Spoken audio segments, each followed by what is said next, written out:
The Rise of the Igala Kingdom, a story of legacy and strength.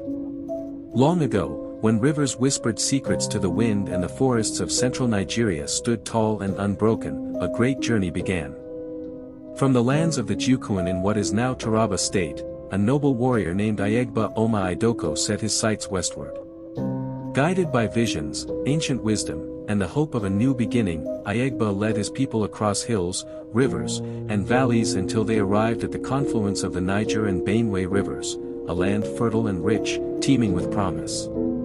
There, Ayegba planted the seeds of a new kingdom, Igala. He did not rule as a mere warlord, but as the Ada, a spiritual and political leader chosen by destiny.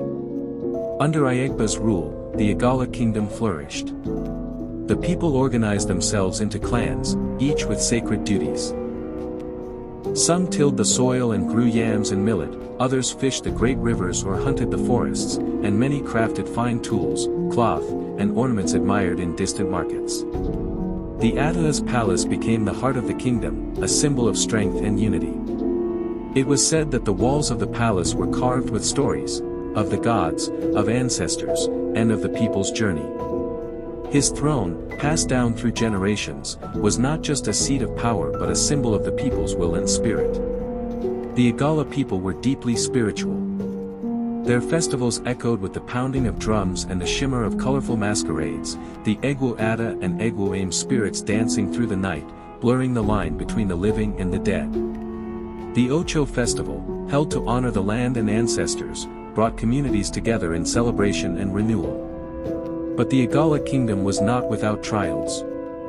Rival kingdoms, such as the Benin and Nupe, tested its strength. There were skirmishes, alliances forged and broken, and even internal strife among royal lineages. Yet, the Igala endured, adapting and preserving their identity through clever diplomacy and courageous resistance. Then came a new storm, European colonization. With it came foreign guns, languages, and strange gods. The British, hungry for control, challenged traditional authority.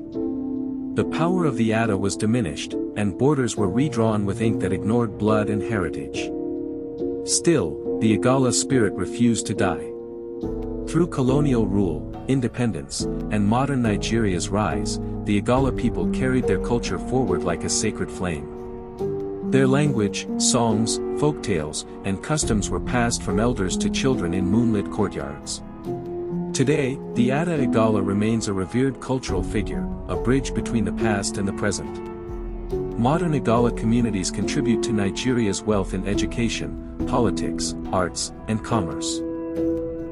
Yet, amid the hum of cities and the march of technology, echoes of the old kingdom remain, in dances, in proverbs, and in the silent strength of the confluence rivers that once welcomed a wandering prince named